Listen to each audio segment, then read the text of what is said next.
Donc, nous sommes en train de résoudre un problème sur des séries, bien sûr géométriques. Et là, nous allons nous allons avoir un peu disons, trois éléments ou trois concepts à parcourir.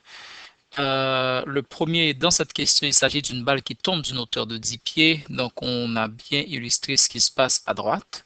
Elle atteint 80% de sa hauteur précédente après chaque rebond. Donc, c'est-à-dire que chaque nouveau rebond va être 80% du rebond précédent.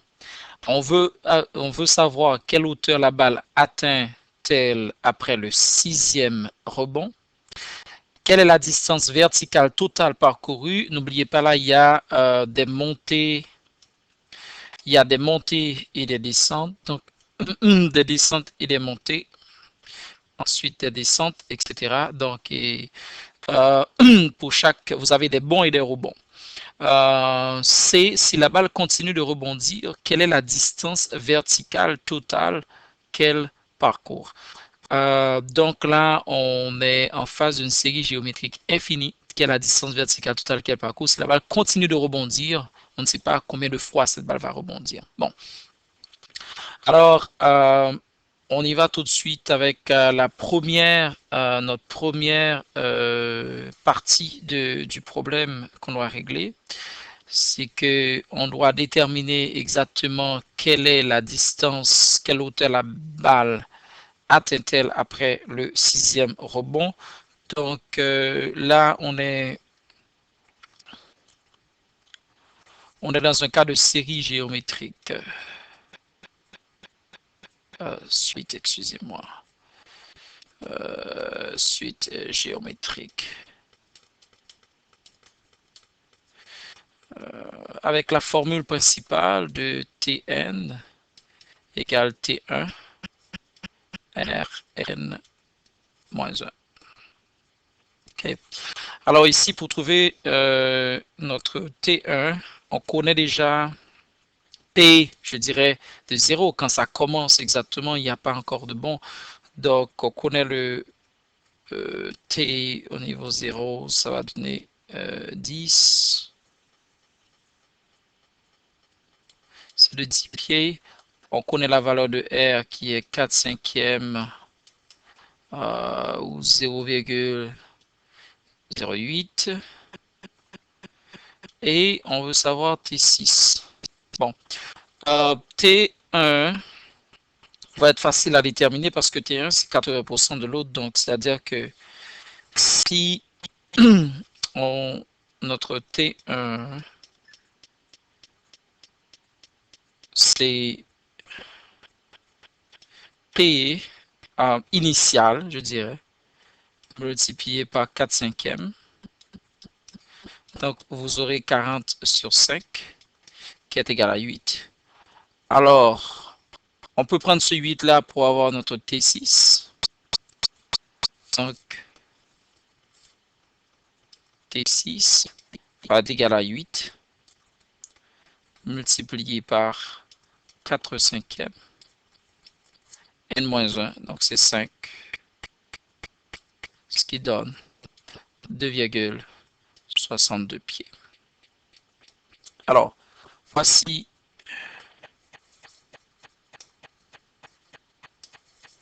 la hauteur qu'atteindra le sixième rebond. Maintenant, B, il faut trouver la distance verticale totale parcourue par la balle quand elle frappe le sol pour la sixième fois. Ici, peut-être on doit trouver on va avoir beaucoup de papier pour expliquer ça. Donc, on veut trouver la distance totale verticale. C'est bien parce qu'il y a aussi une distance horizontale, mais on veut trouver distance verticale totale.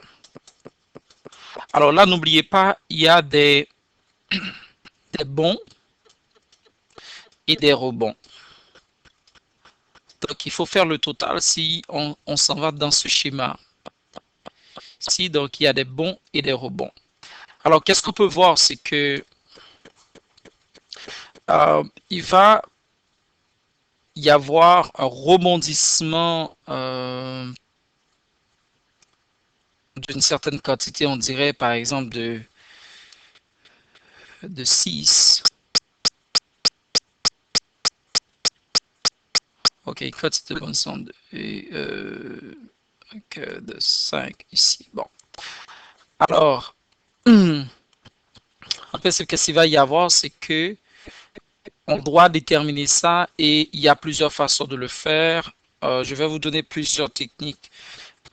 L'une des techniques, ce serait d'additionner les bons et les rebonds. Donc, on va faire D1, cette grande distance va être D1 plus D2. Donc, notre D1, si on commence par les bons, donc le premier terme, ça va être 10, le premier qu'il y avait initialement. N'oubliez pas notre grande formule pour le total quand on cherche les séries géométriques, c'est T1, c'est 1 moins R exposant N sur 1 moins R au dénominateur. Donc, on va avoir notre T1 qui ici le 10, 1 moins toujours 4 cinquièmes exposant 6, le tout divisé par 1 moins 4 cinquièmes. Okay. Alors, ceci dit, on va avoir D1 qui est égal à 10 multiplié par 0,737. Le tout divisé par 0,2, ce qui donne 36,89 pieds. Okay. Maintenant, on peut chercher des deux qui, on va parler de rebondissement. Et là, il faut le prendre à partir du rebondissement. En le prenant à partir du rebondissement, on va avoir D2. On a bien cherché notre 8 tout à l'heure, vous le connaissez déjà, qui est 1 moins 4 cinquièmes, on a exposant 5. Et le tout 1 moins 4 cinquièmes.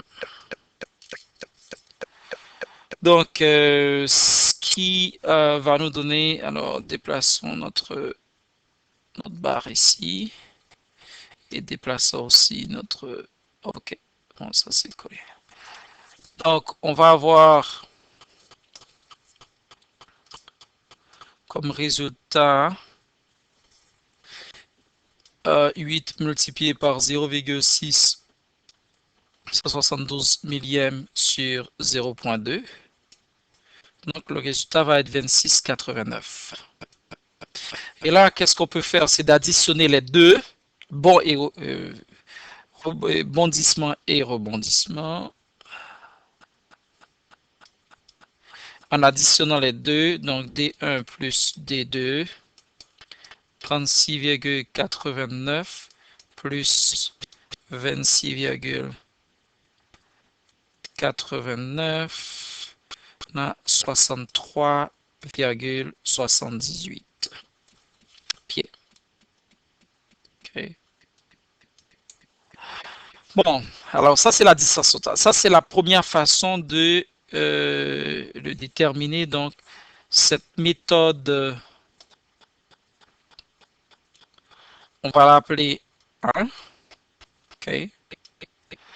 La deuxième méthode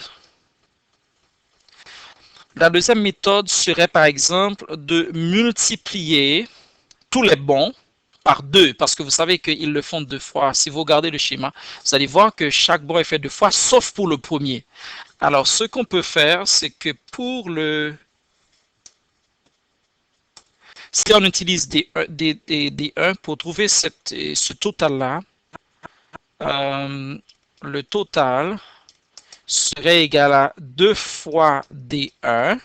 Donc, on multiplie tout bon et rebondissement par 2, mais n'oubliez pas qu'il n'y avait pas de rebondissement pour le premier. Donc, il n'y avait pas de rebondissement pour le premier. Donc, moins D1. Ça aurait donné le même résultat. Donc, on va multiplier 2 par 36,89, ce qui va donner 73,78. Et là, on va enlever un rebondissement parce que on n'a pas eu les 6 deux fois. Donc, on a vraiment 11 entre bond et rebondissement. Donc, il faut enlever le premier. Donc, le premier, c'était quoi? 10.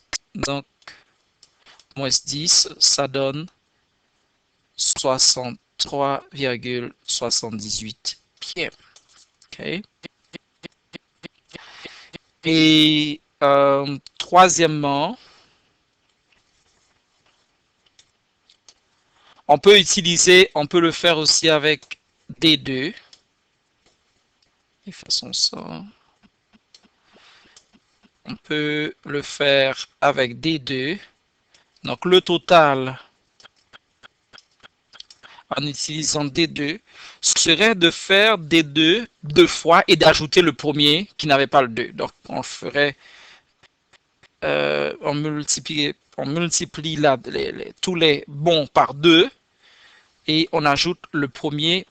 Vous savez que le premier n'avait pas de pareil en tant que tel. Donc c'est-à-dire qu'on aurait 2 fois D2 plus D1. Ça, c'est encore une autre façon de le faire.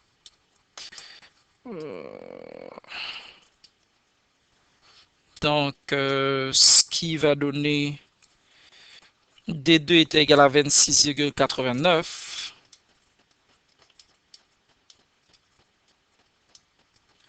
Donc, on va le multiplier par 2.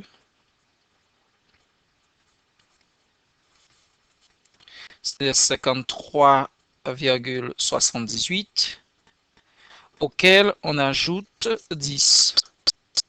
Encore, on a 63,78 pieds. Alors, voici trois façons différentes de faire le même calcul et d'aboutir au même résultat. Il s'agit tout simplement d'une logique de bien interpréter et dans les trois cas, vous avez la même chose. Donc maintenant, on peut répondre à la troisième partie. Troisième partie, c'est que si la balle continue de rebondir, quelle est la distance verticale totale qu'elle parcourt? Donc, c'est-à-dire que là, vous allez voir que n tend vers l'infini. Okay? N tend vers l'infini. Donc, la formule des séries géométriques devient S l'infini égale à T1 sur 1 moins R. Et il faut faire attention parce que est-ce que ça dépend, on va faire les mêmes considérations, est-ce qu'on le fait avec les bondissements ou est-ce qu'on le fait avec les rebondissements? Okay, ici c'est un OU. Alors, nous on va choisir de faire ça, faisons-le avec les bondissements. Donc, rebondissement plutôt. Alors, S à l'infini va être égal à 8 divisé par 0,2, ce qui donne 40. OK? Maintenant, ce 40, qu'est-ce qu'on va faire avec 40? On va faire la même chose qu'on a fait avec D2. OK? Comme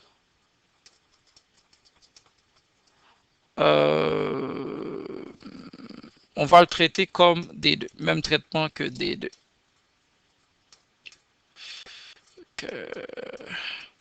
Alors, qu'est-ce qu'on va faire ici? On va avoir 2 fois S plus le premier rebondissement.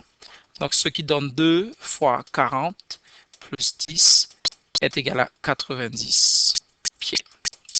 Alors, voici le résultat de ce problème qui prend à la fois cette partie, on peut l'appeler tout court, c'est la partie de la suite géométrique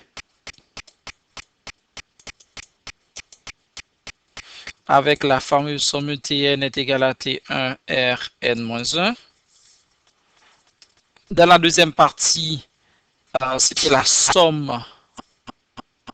Donc, on avait ce qu'on appelle la série géométrique.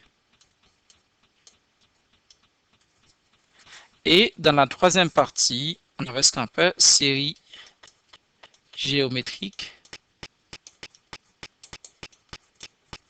infinie. Merci.